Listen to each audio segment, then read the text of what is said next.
My son texted me, "Mom, you don't need to come. My in-laws don't want you there." I had already picked out my dress, laid the expensive gift on the bed, and prepared for the party that I was paying for. "My in-laws don't want you there." I read the message once, then twice, then 3 times. The words didn't change. I called my son, but the call was declined. I called Mrs. Lucia, my daughter-in-law's mother, but her number was blocked. My breathing grew heavy, my hands trembled. When I lifted my head and looked in the mirror, I no longer saw the obedient woman named Barbara I once was. I was no longer the desperate mother seeking approval. Staring back at me was a businesswoman who had built an entire empire on her own, a woman who had never lost a deal. In that empty room, something inside me didn't break, it awakened. Only one thought crossed my mind. If they shut me out the door, I'll pull the floor right out from under them. I rubbed my temples and stared at the laptop screen. The balance had just dropped by a massive amount, the final payment for the luxury house in that upscale neighborhood. That house wasn't for me. It was for Lucia and Anthony, my daughter-in-law, Larissa's parents. I sighed, closed the laptop, and leaned back in my office chair. As the head of a high-end home furnishings and decor company, I was used to making million-dollar decisions. But this one was different. The bitterness stayed in my chest. Everything had started 3 months earlier. My son Raphael had come to me, his eyes pleading. Raphael was a good man but far too obedient to his wife and her family. That evening, he sat beside me, held my hand, and began the same kind of plea I'd heard too many times. "Mom, Larissa's parents are getting older. Their biggest dream is to have a home worthy of them in their final years." I stayed silent. Worthy. What a vague word. They already had a nice house, but for them, nothing was ever enough. Lucia and Anthony never liked me. To them, I was just a lucky woman who happened to succeed in business. My success made them jealous, not proud. Larissa was even worse. She thought I should hand over all my assets for Raphael and her family to manage. Of course, I refused. I had worked my whole life for what I built, and I only spent money on things that made sense. But Raphael was my weakness. "Which house, sweetheart?" I asked. "The one in Maple Ridge Estates." "Mom, Larissa's parents already looked at it. The air there is so fresh," he said, avoiding my eyes. My throat tightened. Maple Ridge Estates was one of the most expensive neighborhoods in the region. I knew what it meant, not just a house, but a miniature mansion. "Son, this is unreasonable. We're in the middle of expanding the business." I tried to reason. "Mom, just this once, for Larissa's parents. After this, they won't ask for anything else." "I just feel ashamed I can't make them happy," Raphael said, guilt heavy in his voice. And, like every time before, my heart softened. I loved my son and always hoped my sacrifices would make Larissa's family finally accept me. And so, the house-buying process began. I handled everything myself, negotiated with the real estate firm, signed the mortgage, and made the down payment with my own savings. Raphael, Larissa, and her parents only showed up to sign papers, take pictures, and pick wall colors. I felt like a walking wallet. Every time we met, they never asked how I was. Only, "How's the house coming along? When will it be done? Why is it taking so long?" And Larissa would always add, in her sharp tone, "Mrs. Barbara, I heard housewarming parties are expensive. Can you handle that? Don't embarrass us in front of our guests." I bit my lip. The housewarming party, that's all they cared about. The next day would be the big event, the grand unveiling of their new home. Ironically, the person who paid for every single thing wasn't included in any of the preparations. They just sent me invoices, luxury catering, imported flowers, custom invitations for Larissa's elite friends. My job was to wire the money. That evening, I went back to the penthouse condo, where Raphael had grown up. Larissa moved in after the wedding. I found Raphael, Larissa, and Mrs. Lucia laughing in the living room, picking fabrics for the party staff's uniforms, people I didn't even know. "Oh, Mrs. Barbara, you're back," Larissa said with fake sweetness. Lucia glanced up briefly, then went back to the fabric samples. "Everything okay?" I asked softly. "Perfect, Mom. Tomorrow will be the most elegant party ever," Raphael said, his voice filled with excitement. "Good," I replied quietly. "I finished the final payment for the house today. Everything's settled." I waited for a simple, "Thank you." No one smiled. Lucia just nodded curtly. "Well, it was your responsibility anyway," she said coldly, turning back to Raphael. "I think gold looks more sophisticated than silver." "Yes," Larissa added. "Our guests will be so impressed. Mrs. Barbara, you need to make it look proper. After all, it's for your son's happiness." Their words cut like a blade. Responsibility. That's what my millions had become an obligation. Raphael saw my face and tried to smooth things over. "You must be tired, Mom. Go rest." That was his polite way of pushing me out of the conversation. I nodded and went to my room. I sat on the bed, wondering what I was still hoping for. Why did I keep trying to buy acceptance from people who clearly despised me? I left the door slightly open as I changed clothes, needing a bit of air. Then I heard Raphael's voice on the phone. Lucia must have left, and he was talking to Anthony, her husband. Larissa was beside him. "Yes, Dad, everything's set." "Mom transferred the money," Raphael said. I could faintly hear Anthony's voice on the other end. Then Raphael laughed. "Yes, Dad, don't worry. Our plan is safe." Larissa's voice followed. "Are you sure she doesn't suspect anything?" "Absolutely. Your mom's too naive. She believes everything you say." My heart froze. "Our plan is safe. Your mom's too naive," Raphael continued. "Good. After the party, you know what to do, right?" My blood ran cold. The unease I had ignored for months surged through me. I wanted to believe I'd misheard, that I was imagining things. But Raphael's low, secretive tone chilled my skin. What plan? What was Anthony supposed to do after the party? The next evening, the housewarming celebration took place. I woke up with my thoughts spinning. That sentence, "You know what to do after," echoed in my mind. I wanted to ask Raphael, but he left early. "Mom, I need to help my in-laws with preparations." "You focus on the store," he said as he slipped on his shoes. "Let me come. I can help check the food or something," I offered. Raphael hesitated. "No, Mom, it's too crowded. You'll just get tired. You're the guest of honor, just dress up and come tonight," he said, kissing my forehead before leaving. Guest of honor. I almost laughed. What kind of guest of honor knows nothing about the event she's funding? I couldn't focus at the store that day. I stared at the outfit hanging in my office, the silk scarf that matched it perfectly. I wanted to look presentable, not to impress them, but so my son could be proud of me. I had even prepared a special gift, a handcrafted calligraphy piece by a renowned artist, framed in carved wood. It had taken 3 months to commission. That afternoon, I went home early to get ready. On the way, I called Raphael. "Sweetheart, what time are you picking me up? Or should I go on my own? Does my dress match yours?" The phone rang, but no answer. I sent a text. It showed, delivered. Maybe he was busy. I tried to stay positive. Then I called Larissa's parents to ask if they needed help. The call was declined. My chest tightened. Why would they refuse? I tried again. This time, it went straight to voicemail. Blocked? No. Maybe they pressed the wrong button. They're older, I told myself, even though I knew the truth deep down. Sitting at my vanity, the soft makeup couldn't hide my exhaustion. My hands shook. A dark feeling filled the room. I called Raphael again, voicemail. Just like before. I looked in the mirror. The woman staring back was beautiful, successful, and desperate.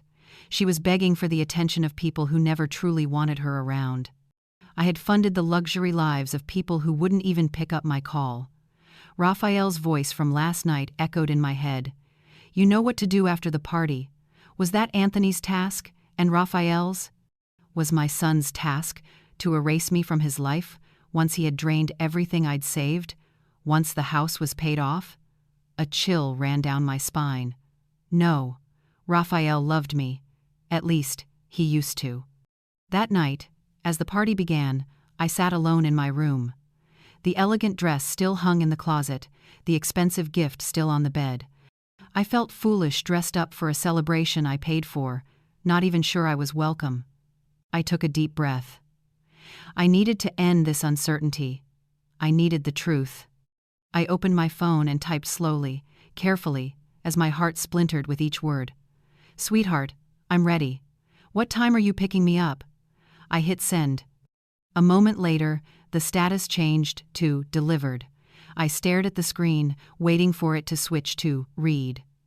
1 minute passed. Then 5. The phone felt heavy in my hand. I knew that whatever came next would change everything. The room was silent, only the faint ticking of the clock outside. Under the desk lamp, my message looked pitiful. Then the status changed to read. Raphael had seen it. The phone was in his hand, but he chose not to reply. My anticipation turned to a freezing dread. I could hear every tick of the clock pounding in my chest. Then the phone buzzed. My heart jumped. I unlocked the screen with trembling fingers. A new message from Raphael. Just one short sentence, but enough to shatter every ounce of faith, sacrifice, and pride left in me. "Mom, you don't need to come tonight. My in-laws don't want you there." My hands went numb. The shock faded, leaving a deep, crushing ache in my chest, as if someone were squeezing my heart. "My in-laws don't want you there. Not sorry, the party's postponed. Not sorry, they're sick. Just rejection, cold, deliberate, and cruel. And my own son was the one who sent it. He wasn't just the messenger, he was part of it." Every piece of the puzzle clicked into place. The call last night, the secretive tone, "You know what to do after the party." So that was Raphael's task, to cut me off cleanly once the money was gone. The house was paid, the party funded. I had outlived my usefulness. I was nothing more than an expired ATM. Memories flooded in. The time I canceled a business trip to Paris to care for Lucia and Anthony when they were sick, only for them to brag to neighbors that their daughter's mother-in-law, a successful businesswoman, could be treated like hired help. The time I bailed out Raphael's failing boutique, using the company's emergency fund to cover his debts, while none of them, not even Larissa, said thank you. Larissa only complained, "Mrs. Barbara, why didn't you invest sooner?" If you had, Raphael would have turned a profit. And all the cruel comments they'd thrown at me, calling me too focused on work, saying I wasn't feminine, even blaming me for their lack of children. The truth was, I had told Raphael to wait until he was financially stable, for everyone's sake. And through it all, I swallowed it, every insult, every humiliation, because I loved my son. I once thought Raphael was simply caught between his mother and his wife, but that text message proved otherwise. He wasn't trapped. He had made his choice, and the one cut out was me. Tears burned my eyes, hot and bitter with humiliation. I wanted to scream, to throw everything, to cry until nothing was left. But when I looked in the mirror, the tears stopped. Something else rose inside me, cold, sharp, and steady, like ice melting slowly in my veins. The pain remained, but it had transformed into power. I was no longer the weak woman who cried over her fate. I was Barbara, the woman who built a company from nothing, who negotiated with the toughest clients, who never feared big decisions. And tonight, I would make the hardest, yet simplest decision of my life. I was no longer a victim. I was an investor who had just discovered her investment had gone rotten. And what does a smart investor do when she realizes her investment is rotten? She cuts her losses decisively, without hesitation. I picked up the phone that had slipped onto my lap and opened Raphael's message again. "Mom, you don't need to come tonight. My in-laws don't want you there." I read it one more time, not with pain, but with a cold, ironic smile.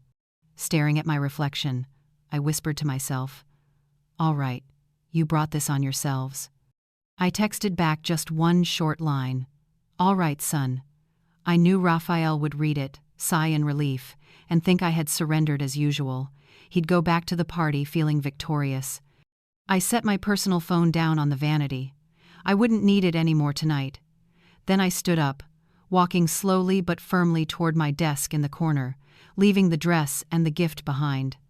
I sat down, opened a drawer, and took out another phone, my work phone. Black, sturdy, filled with contacts of people with power. The screen lit up with a photo of me smiling confidently. That was the real Barbara, the CEO, the woman in control. I took a deep breath. I knew that within the next hour, I would burn some bridges, but I would rebuild my palace from their ashes. I tapped the first contact in my list, Mr. Martin, my senior financial advisor at the bank, who had managed my accounts for 5 years. "Good evening, Mrs. Barbara. What a surprise to hear from you after hours," his calm voice answered. "Good evening, Mr. Martin.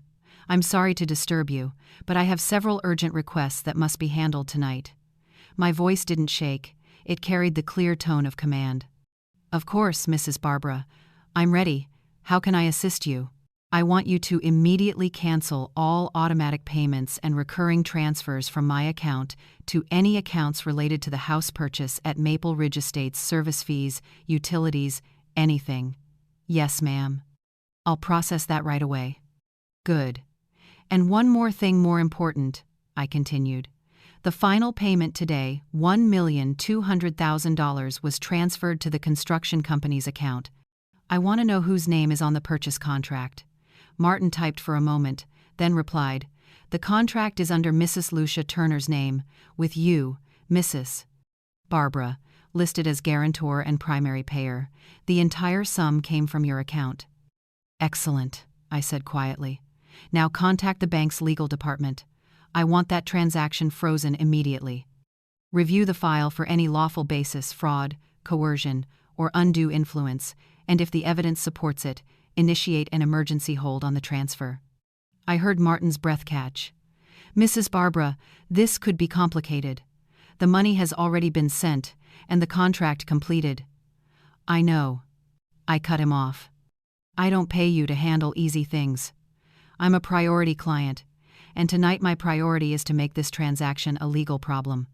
I won't sign any transfer of ownership documents." "Understood?" "Yes, ma'am. I'll notify the legal team immediately." "Good. And finally, all supplemental credit cards linked to my main account under the name Raphael, cancel them permanently. Not temporarily, permanently. Cut them off now." "That I can do immediately, ma'am. All of Mr. Raphael's cards will be deactivated." "Good. Email me confirmation within 1 hour." I hung up and moved on. My next call was to Mr. Stevens, the senior sales director at Maple Ridge Estates, who had worked with me throughout the house purchase. "Good evening, Mr. Stevens. This is Barbara, the buyer of property, a 12. "Oh, Mrs. Barbara, good evening. I hope the housewarming party's going well," he said cheerfully. I let out a short, dry laugh. "The party? How interesting." "Mr. Stevens," I said calmly, voice like ice, "I'm the guarantor and primary payer for property A12, correct?" "Yes, Mrs. Barbara. The entire payment came from your account," he confirmed. I spoke slowly, emphasizing each word. "I've just discovered that my son and his in-laws deceived me. They colluded to take that house." His tone shifted sharply. "I'm sorry, what did you say?" I didn't give him time to react. I have no time to explain, but as the legal payer, I never consented to the transfer. I am officially withdrawing my approval and will be filing a claim to dispute ownership. Today's transfer was made under coercion. I added a hint of dramatization for effect. "But Mrs. Barbara," he stammered, "the payment has gone through, and the party is underway." "Exactly," I replied firmly. "Send your team there right now. Stop the event, seal the property. It's under legal dispute. If your company hands over the keys to Mrs. Lucia, I will sue Maple Ridge Estates as a co-conspirator in fraud." He went silent for a few seconds, then lowered his voice. "All right, ma'am. I'll dispatch our legal and security team immediately. We'll freeze all documentation for A12. I knew that for him, a multi-million-dollar client, threatening litigation was a nightmare. The first 2 moves were done, the bank and the developer. Now for the third. I called my company's managing director. "Good evening, Mr. Parker. Prepare the termination documents revoking executive privileges for Mr. Raphael Hayes. The white SUV with license plate LMP 478 belongs to the company, correct? Yes, Mrs. Barbara.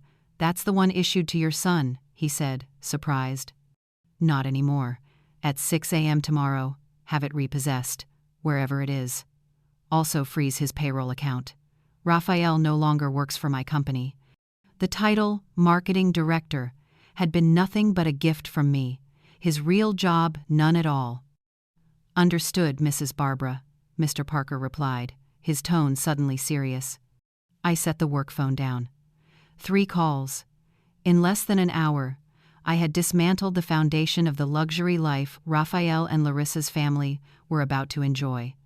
I stood, took off my house clothes, and lost all interest in the evening gown.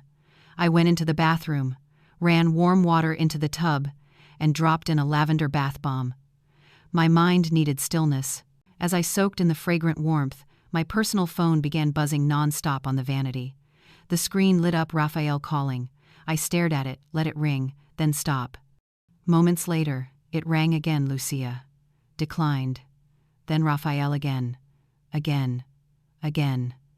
The phone vibrated furiously against the glass surface, the noise sharp in the quiet room. One call after another, desperate, angry, frantic. I closed my eyes, rested my head on the edge of the tub, and smiled faintly. I didn't touch the phone. Let them panic. This was only the beginning. The scent of lavender filled the air as I exhaled in peace. Tonight, I would sleep better than ever. At that same moment, at Larissa's parents' new house, the party was in full swing. Crystal chandeliers cast shimmering light over polished marble floors. White and pink lilies filled the air with their soft perfume. Classical music played as champagne glasses clinked and laughter echoed through the grand living room. Lucia, the hostess and Larissa's mother, was the center of attention. She wore a sparkling sequin gown and an elaborate shawl, her face glowing under heavy makeup. Around her stood her wealthy friends, the ones she called her jewelry club. Lucia, is this a house or a palace? One woman gasped. It's stunning. Oh, it's nothing, Lucia said, pretending modesty while flashing her new diamond ring. It's all thanks to Raphael. He knows how to make his in-laws happy. Raphael's the perfect son-in-law. Larissa's so lucky, another woman chimed in. At the mention of my name, Lucia's smile stiffened before she recovered her composure. Oh, Barbara, she works so hard, she said, as if hard work were something shameful. But of course, Raphael's the one guiding her. Without him, Barbara would be nothing. Raphael stood nearby, smiling proudly. He felt like a champion, the perfect husband, the golden son-in-law who made everyone happy. Larissa moved through the crowd, basking in fake compliments, proudly showing off the house she called our family's estate. Raphael glanced at his watch. Nearly an hour had passed since my last message. All right, son. It comforted him. Mom was obedient again. He thought he controlled everything, his mother and his in-laws. Just then, the event manager, Mr. Roberts, approached with a nervous expression, holding a tablet. Excuse me, Mr. Raphael, but the remaining 50% of the event payment needs to be processed tonight. Of course, Raphael said smoothly. Pulling out his platinum card, one of the supplementary cards I'd issued him with no limit, Mr. Roberts swiped it, waited a few seconds, then frowned. I'm sorry, sir. The transaction was declined. Raphael chuckled awkwardly. Must be a network issue. Try again. Mr. Roberts tried again. Same result. Declined. The system says, transaction not permitted. Murmurs spread through the guests. Raphael's face flushed. I have another card, he said, trying to stay calm. He pulled out a black metal card, another supplementary card from my account. Mr. Roberts tried again. Declined, sir. This card's been deactivated. Deactivated? That's impossible, Raphael nearly shouted. The whispers grew louder. Larissa hurried over. Raphael, what's going on? Mr. Roberts spoke plainly. The total bill is $110,000. If it isn't settled immediately, we'll have to suspend service. Suspend service? What does that mean? Raphael barked. It means we'll stop serving drinks, stop the kitchen. If payment isn't made within 30 minutes, we'll begin clearing the setup." "Are you insane?" Raphael's voice rose, panic taking over. Lucia noticed the tension and came over. "Raphael, what's happening? Why does Mr. Roberts look upset?" "His cards were declined, ma'am," Mr. Roberts said bluntly. "The party hasn't been paid for." Lucia's eyes widened. "What? Raphael? Why isn't it paid?" "Larissa, don't you have another card?" "I thought Raphael handled it," Larissa stammered. Right then, chaos deepened. The music stopped abruptly. Guests turned toward the main entrance. 3 men in black suits walked in. They weren't guests. The man in the middle was Mr. Stevens. His voice carried through the room. "Apologies for the interruption. I'm Stevens, sales manager at Maple Ridge Estates. I'm looking for Mrs. Lucia Turner and Mr. Raphael Hayes." All eyes turned to them.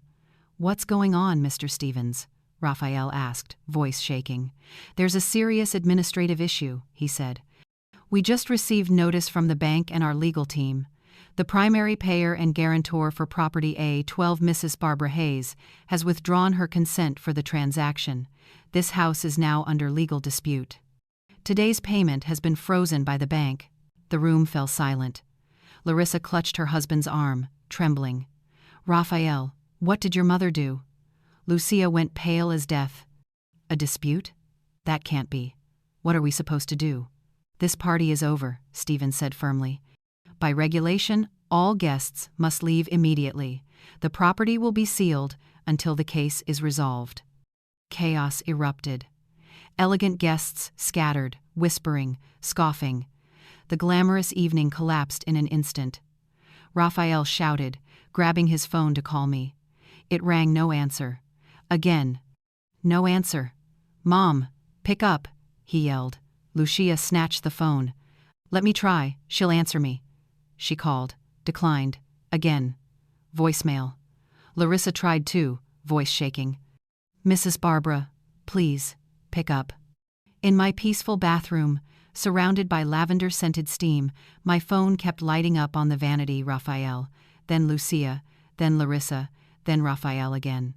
The ringtone echoed through the quiet, desperate, insistent. I rested my head on the edge of the tub and smiled. Meanwhile, in the house now under legal dispute, chaos reigned. The elite guests who had flattered Lucia minutes ago now rushed out in panic, eager to distance themselves from the chaos. Their once glowing faces twisted into a mix of shock, pity, and cruel delight. "My God, how humiliating to have the place sealed like that," one woman whispered as she hurried to the parking lot. "I knew it. How could she afford such a house? It must have been her daughter's mother-in-law footing the bill, and now she's furious and pulled the plug. Serves them right." "I have to snap a photo of this place being shut down," another replied, rushing to take out her phone. Lucia stood frozen on the marble porch, the same place that, just minutes earlier, had been her stage of triumph. Her whole body trembled, not from the cold, but from fury and humiliation. The glamorous gown she wore now looked like a costume. Thick makeup streamed down her face with cold sweat. "Raphael, why isn't she answering?" Lucia screamed, her voice sharp and panicked. "This is all your fault. Why did you send that text? Why did you tell her not to come?" She glared at Raphael as he kept dialing. Those careless words, shouted in front of everyone, including the legal team and catering staff, were the final blow. Mr. Stevens, the representative from Maple Ridge Estates, raised an eyebrow. "So, it's true. You deliberately barred the primary payer from attending the very event she financed? That strengthens Mrs. Barbara's legal case. Mind your own business." Lucia shrieked, then turned to Raphael. "Keep calling. Tell her to come fix this. Tell them it's a misunderstanding." "I tried. She's not answering," Raphael stammered, his face burning with shame and fear. Larissa sobbed, clutching his arm. "Raphael, do something. Call again. Beg if you have to." While they argued, Mr. Roberts, the event manager, gestured to his staff. "Pack up." The command was short but firm. The waiters who once smiled politely moved even faster now, collecting trays, stacking dirty plates. Skewered lamb, lobster, roasted salmon still untouched were covered and wheeled away. Bartenders unplugged espresso machines and gathered every bottle of wine and syrup. They worked swiftly and efficiently, packing everything according to the contract. "Hey, what are you doing?" Lucia screamed. "That food's been paid for." "Sorry, no ma'am," Mr. Roberts replied, with mocking politeness. "Payment was declined, which means under contract, everything belongs to us, including the leftovers." Some servers even rolled up the tablecloths, leaving bare wooden tables exposed like stripped bones. In moments, the luxurious celebration became a scene of ruin. Lucia stood motionless, staring at her dismantled grandeur. Larissa collapsed into a chair, covering her face and sobbing. "Oh God, what do we do now? This is a nightmare." As the catering team exited, the construction company's team entered. Mr. Stevens pulled out a roll of bright yellow tape. "Mr. Raphael, Mrs. Lucia, Mrs. Larissa," he announced clearly. "I'm sorry, but you must vacate the property until this matter is resolved. The house is now under bank supervision. Please collect only essential personal belongings. You have 5 minutes." But they had nothing left to take except their shattered pride. Dressed in their formal attire, the three of them trudged down the marble steps. Behind them, security guards sealed the front door with a large notice: "Property under legal dispute." Another worker locked the iron gate with a new padlock. Now Lucia, Raphael, and Larissa stood on the curb outside the dream house. The garden lights still glowed, illuminating their pale, stunned faces. Cars sped past without slowing. This is a dream, isn't it, Raphael?" Lucia stammered before sinking to the sidewalk, her expensive gown collecting dust. Raphael said nothing, eyes fixed on his phone screen. Dozens of missed calls, dozens of messages, all marked with 2 gray check marks. He typed furiously, "Mom, please pick up. This has gotten out of hand. Larissa's parents are panicking. What are you doing? Have you lost your mind? Mom, answer me." Message after message, no reply. Anger, fear, and despair tangled together. Larissa sat beside him, trembling and crying, "Mom, what do we do now?"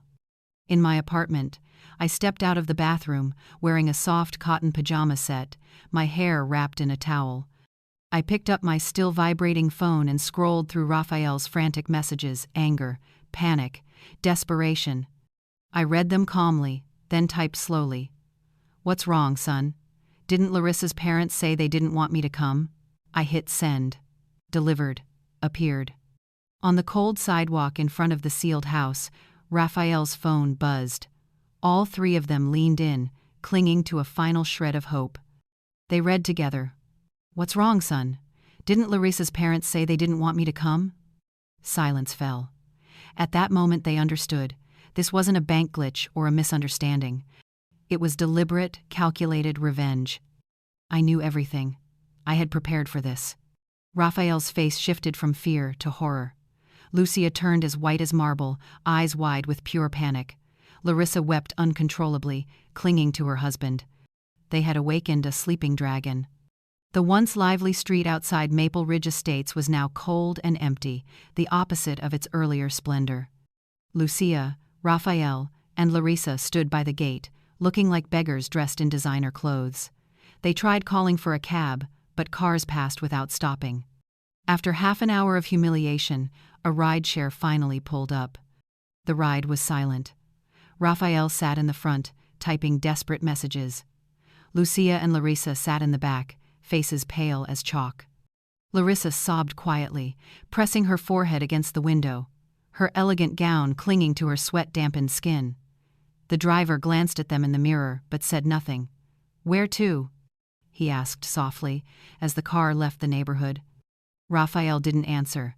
He had no idea where to go: to Lucia's old, run-down house in the suburbs, or to my apartment.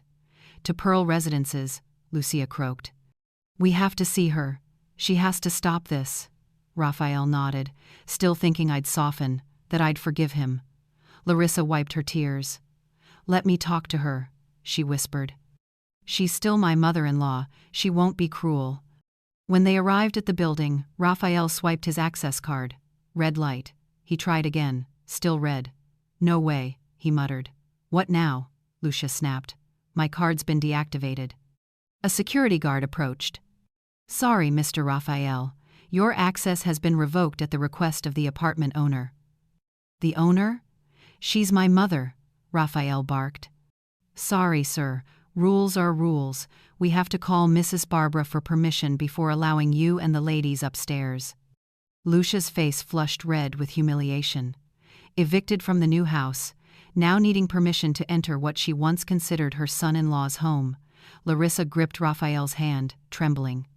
This can't be happening. The guard pressed the intercom button.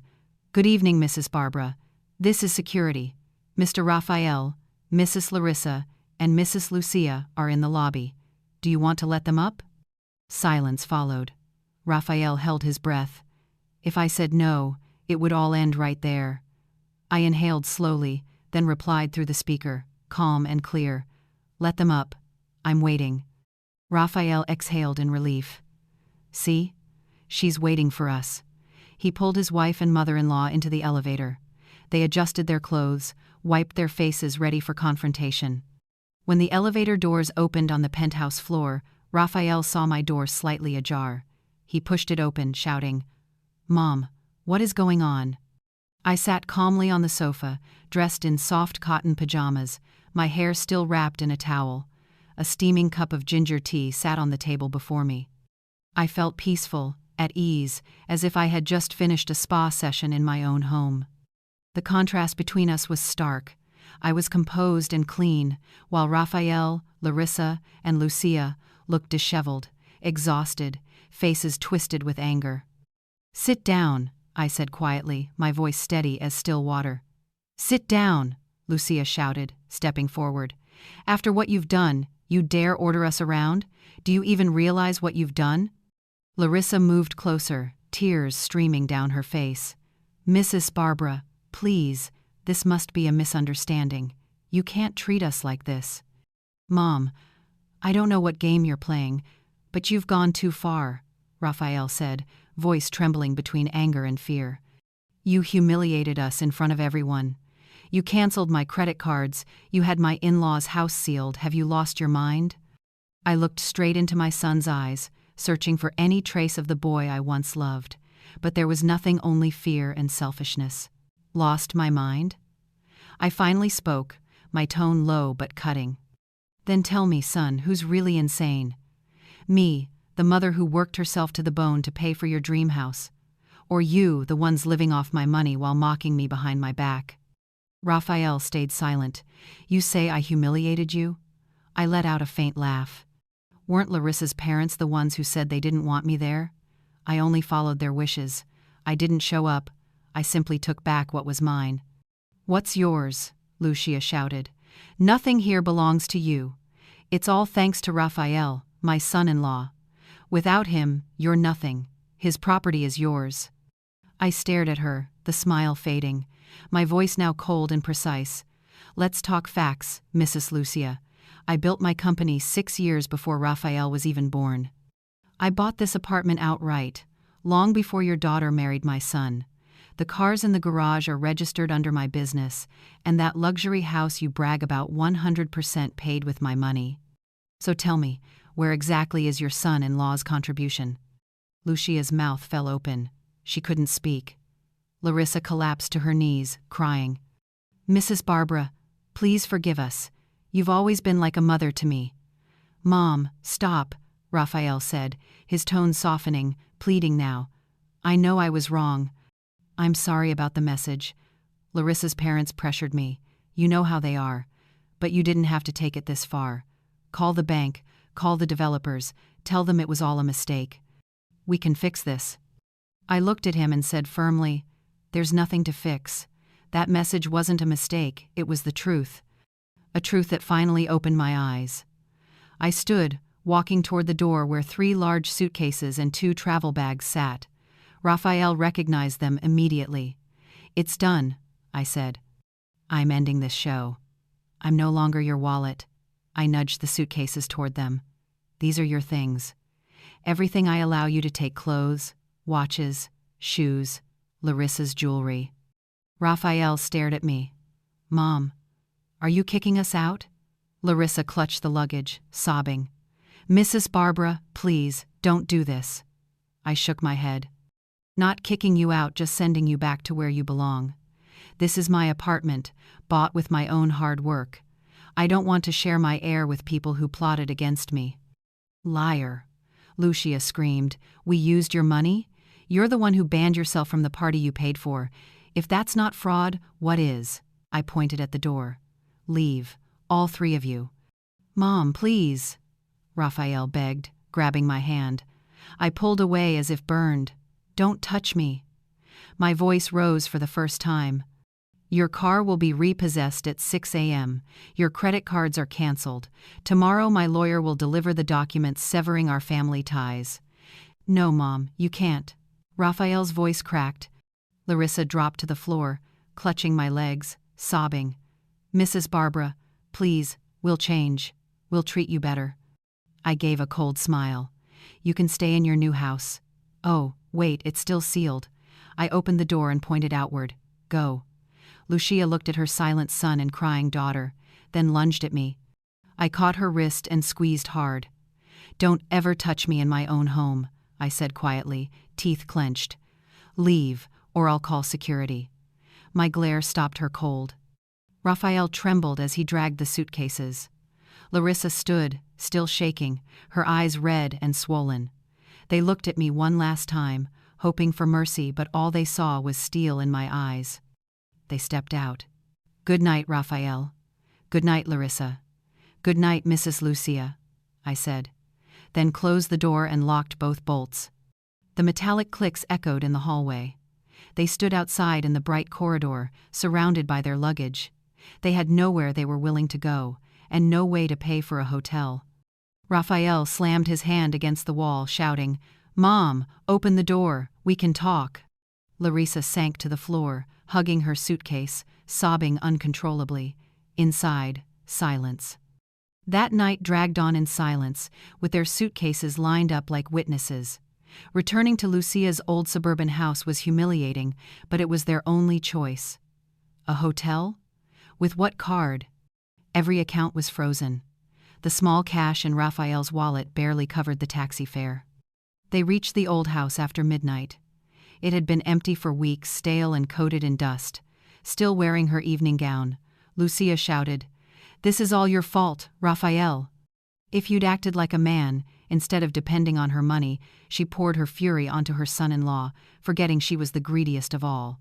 You forced me to send that message, Raphael yelled back. You said you couldn't stand seeing her at the party.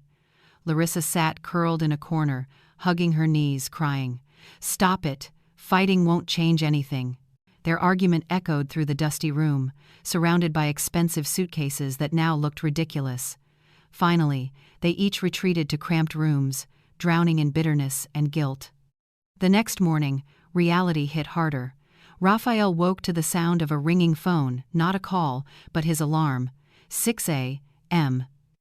He jumped up, remembering the car.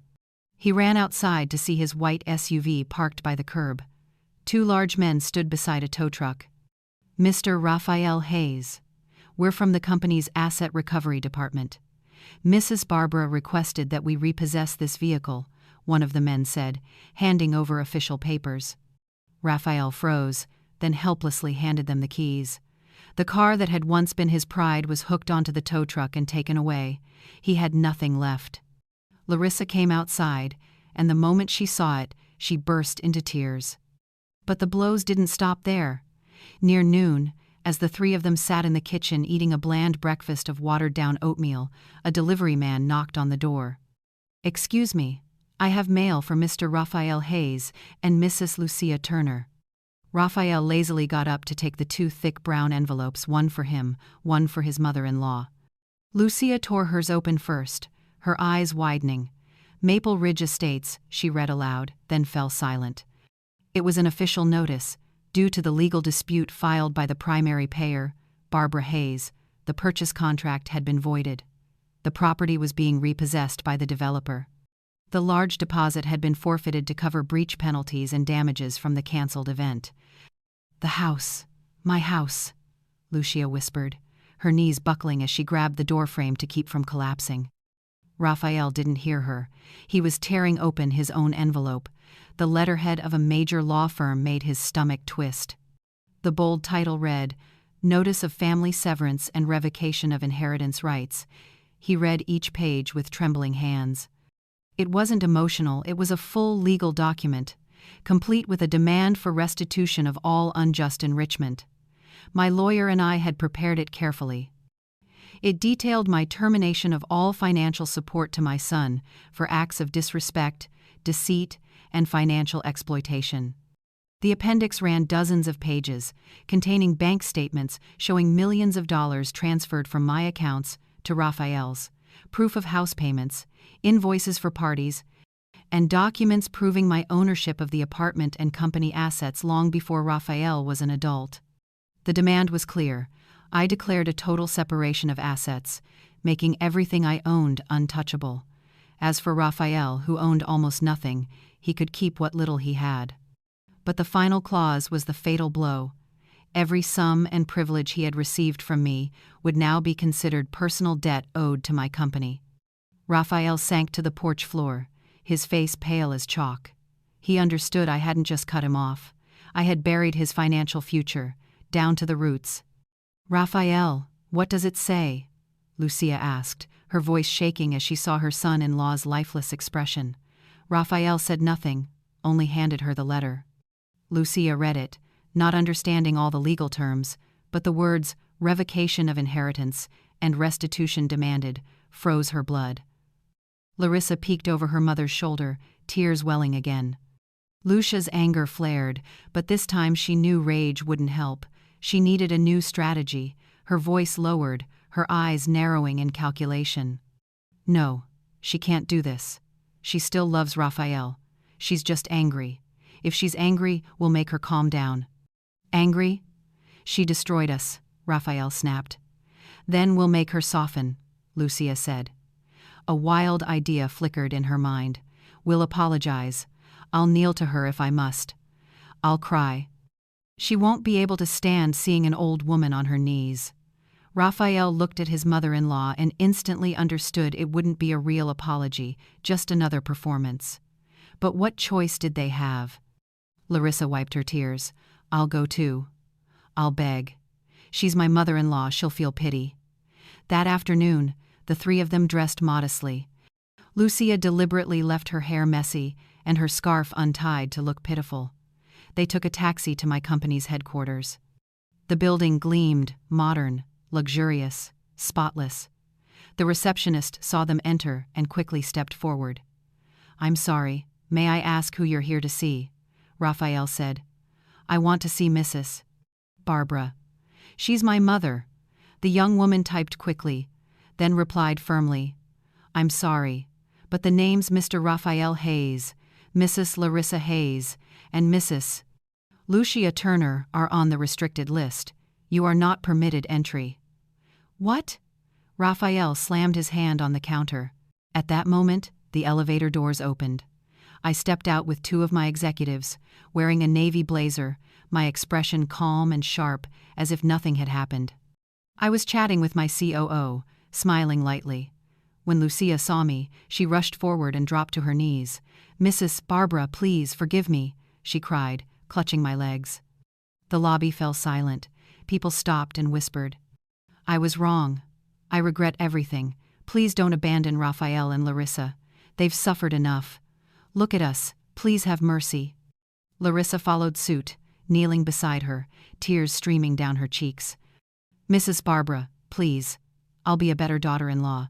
Just give us one more chance." Raphael stood behind them, feigning anguish, trying to look pitiful. I stopped. My smile vanished. Looking down at the three, kneeling before me, I felt no pity, only disgust. I exhaled, then turned to my director. "Mr. Paul, call security." "Mrs. Barbara, I'm Larissa's mother, you know me." Lucia cried louder. I looked her straight in the eyes. "I know you. That's exactly why I know what kind of person you are." "Do you have no heart?" Lucia shouted, reaching for me. I stepped back. "Don't touch me. My mother taught me about dignity and honesty. You only understand money. 2 security guards approached immediately. I spoke calmly, my tone professional again. Please escort these 3 individuals out of the building and ensure they're permanently barred from entry. Yes, Mrs. Barbara. As the guards grabbed her arms, Lucia screamed, "You'll pay for this. You'll end up alone." Her face twisted with rage, her performance breaking into hysteria. She kicked and cursed while Larissa wept as she was dragged away. Raphael just lowered his head in shame. He looked at me one last time, but I didn't respond. I adjusted my blazer and turned back to my colleague, continuing our conversation as if nothing had happened. As Lucia was pulled through the glass doors, she yelled her final curse. "You'll regret this, Barbara. You'll die alone." The door closed, and her voice vanished. Inside the elevator, I smiled faintly. I was long past regret. This was freedom. The months that followed were hell for Raphael, Larissa, and her family. After being publicly thrown out of my company, they returned to the cramped suburban house they had once scorned while chasing wealth. Now it felt like a suffocating cage. News of the failed party, the seized mansion, and their public humiliation in my lobby spread across the city. The same high society friends who once praised Lucia now mocked her. "Lucia? Oh, you mean the lawsuit lady? Heard she's living in a dump now. Serves her right acting rich with her mother-in-law's money." For someone who thrived on admiration, Lucia's collapse was total. She locked herself in her room, refusing to eat or face the neighbors. Shame and stress ruined her health. Her blood pressure spiked, her diabetes worsened. The once glittering woman now lay frail in bed, wrapped in a faded nightgown, moaning in self-pity. Raphael tried to survive. His small savings money I had once given him ran out quickly. He had to find work. But what could he do? The title, marketing director at my company, had always been an empty gesture. He had no real skills. He applied everywhere, padding his resume with fake accomplishments. A few companies called him for interviews, but each ended in disaster. One HR manager asked, "You claim to have increased export sales by 200%. What strategy did you use?" Raphael stammered. Hard work and tracking trends." "Which trends?" "Online, internet trends." The recruiter smiled politely and closed the folder. "We'll be in touch." Which meant never. After dozens of rejections, Raphael grew desperate. From director to manager, then supervisor, then staff, every attempt failed. Finally, he took whatever he could get, driving for a rideshare company, renting a car each day at a steep cost. The life of luxury designer watches, fine dining, and imported suits was now just a memory. He spent hours in a smoke-scented car, waiting for fares, barely making enough for gas and groceries. Larissa also found work as a sales clerk in a mall clothing store. The pay was low, the hours long, and the customers rude. The woman who once expected to be served now had to serve others. The small house soon turned into a battlefield. Lucia, sick and irritable, lashed out. Raphael and Larissa, exhausted, argued constantly. "Raphael, where's the money? I'm out of medicine. Can't you even buy my pills?" Lucia complained. "Money, money, money. You think it's easy?" Raphael shouted, throwing his keys on the table. "I drive from morning to night and barely make enough for rice and eggs. You weren't like this when Barbara was around. You used to be a perfect son-in-law." Hearing my name made the vein in his neck twitch. "Enough, Lucia. This is your fault. If you hadn't been greedy, if you hadn't insulted her, we wouldn't be here." "How dare you blame me? You're the useless one." Larissa tried to intervene but ended up crying alone in her room. Her glamorous dream had crumbled into daily shouting and misery. To survive, they started selling whatever was left: furniture, fake jewelry, even Larissa's evening gown. One by one, their possessions disappeared. As for me, I simply reclaimed what was mine. Everything belonged to me, so Raphael left my life empty-handed, with only a few suitcases and a mountain of debts my lawyers were now actively collecting. One afternoon, after a long day of driving for small change, Raphael pulled the rental car to the side of the road. Exhausted and hungry, he opened his phone, scrolling to escape reality. Then, he saw a headline from a major business network. A video interview appeared, and there I was. I wore a sleek business outfit, a silk scarf elegantly tied around my neck. I was being interviewed on a prestigious business program. "Congratulations, Mrs. Barbara," the host said. "We've heard your company just signed the year's largest export deal with a luxury design house in Milan." On screen, I smiled calmly, radiating confidence. "Thank you. This success belongs to the entire team. We've just launched an eco-friendly modular furniture line made from recycled materials, and the European market has responded incredibly well." The host continued, "You're seen as an inspiration, successful and happy. What's your secret, especially after such difficult personal experiences?" I laughed softly. "Difficult? I don't see it that way. It was more like cleansing. Sometimes you have to clear out what no longer belongs in your life so you can finally breathe again. My secret is simple. Focus on what you can control, and let go of what has become a burden." Raphael turned off the screen, his hands trembling. "Take out the trash. Let go of the burden." He knew exactly whom I meant, him and Larissa's family. He slammed his fist against the steering wheel, not out of anger toward me, but toward himself. He had once held a diamond in his hands but threw it away chasing an empty mansion. Now he had nothing. While I appeared on television, glowing under studio lights, Raphael, the man who once called himself a director, sat hungry and broken in a hot rental car. Karma, at last, had completed its circle. A year passed since that disastrous housewarming night. For Raphael, Larissa, and their family, it had been a year of suffering. For me, 365 days of freedom and rebirth. 6 months ago, the court ruled fully in my favor. The asset separation went smoothly, my ownership documents were indisputable. Raphael tried to fight for company rights, but only ended up humiliated. His lawyer couldn't prove a single real contribution, while my legal team easily demonstrated the millions he had siphoned from the company without working. He left the courtroom a completely defeated man. Now, freed from the weight of that toxic relationship, I poured all my energy into two things: my work and my personal happiness. The results surpassed anything I had imagined. The eco-friendly modular furniture line, the very one Raphael had seen on his phone, exploded across international markets. I opened 2 additional factories and hired hundreds of workers. I didn't just recover, I soared higher than ever before. I remained a kind woman, but now I carried an unshakable confidence and strength within me. I no longer hesitated when making decisions, nor lived to please anyone else. I finally understood that my worth did not depend on anyone's approval, especially not that of my son or the family who had once hurt me.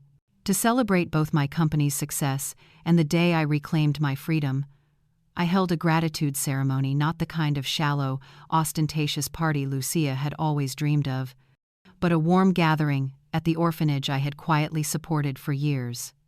During the time I was being exploited by their greed, it was that place that had given me real peace. The hall was decorated simply but beautifully. No imported flowers, no luxury catering, just balloons, sweet pastries, and boxes of hot, fragrant food. My guests of honor weren't from the upper class, they were the children from the orphanage, laughing and playing with the devoted caregivers. I wore a simple but elegant outfit, sat cross-legged on the floor with the kids, feeding them spoonfuls of food, smiling at their innocent chatter. There was no burden on my face anymore, only serenity. When I spoke, I said, "Today I'm not standing here as a director, but as a woman who wants to thank life. This past year has taught me many things, especially about letting go. Sometimes the best thing we can do is release the past, release those who wounded our hearts, because only with empty hands can we receive new blessings." The ceremony ended with a prayer. I donated a large sum to renovate the entire orphanage. The administrators and children were moved to tears, offering me endless blessings. Meanwhile, across town, in front of an old building with a faded sign that read, "Community Kitchen, Loving Fridays," a long line of people waited, worn-out faces, tattered clothes. Among them were 3 familiar figures: Lucia, Raphael and Larissa. They had truly fallen into poverty. After Raphael lost his rideshare job for failing to pay the car rental fees, and Larissa was fired for missing too many days, the family survived only on the neighbors' pity. Now they stood in line for free meals. "Hurry up, Raphael. I'm starving," Lucia grumbled, her voice weak yet still sharp. "Be patient. The line's long," Raphael replied flatly. Larissa kept her head down, silent, unable to meet anyone's eyes. The woman who once dreamed of grand parties now waited for a charity meal. "This is all your fault. If you hadn't been so stupid, if you'd just kept quiet, things would be different," Lucia snapped. "Enough," Raphael interrupted for the first time. His voice wasn't angry, just weary. "Stop talking. It doesn't matter anymore. Just wait." Lucia stared at him, startled by that tone. Then she looked around the line, looked at Larissa, and understood. It was over. There was no one left to blame. This was the end of everything. As for me, after the ceremony ended, I took a walk through the orphanage garden, breathing in the soft evening breeze. My assistant approached. "Mrs. Barbara, your car is ready. The interview with the International magazine is at 5 p.m. I nodded, glancing up at the sky painted in shades of gold and orange. A deep sense of peace filled me. I had forgiven my son and his old family not because they deserved it, but because I needed to release every trace of poison from the past. As I walked toward the car, I remembered how hard I had once fought to buy them a house, only to be repaid with humiliation. I smiled softly. "I once fought to buy them a house," I thought as I opened the door. "But God gave me something far more precious, a palace no one can ever seal off, a palace called freedom." I sat down, adjusted my silk scarf, and drove away toward a future I had built with my own hands. If you've stayed with me until the end of this story, I'd love to hear your thoughts. Do you think I was right to cut my son and his family out of my life? If you were in my place, would you have done things differently? Share your thoughts below, and if this story made you reflect on boundaries, family, and self-respect, write, "I choose freedom." So I'll know you walked with me until the very last moment of this journey.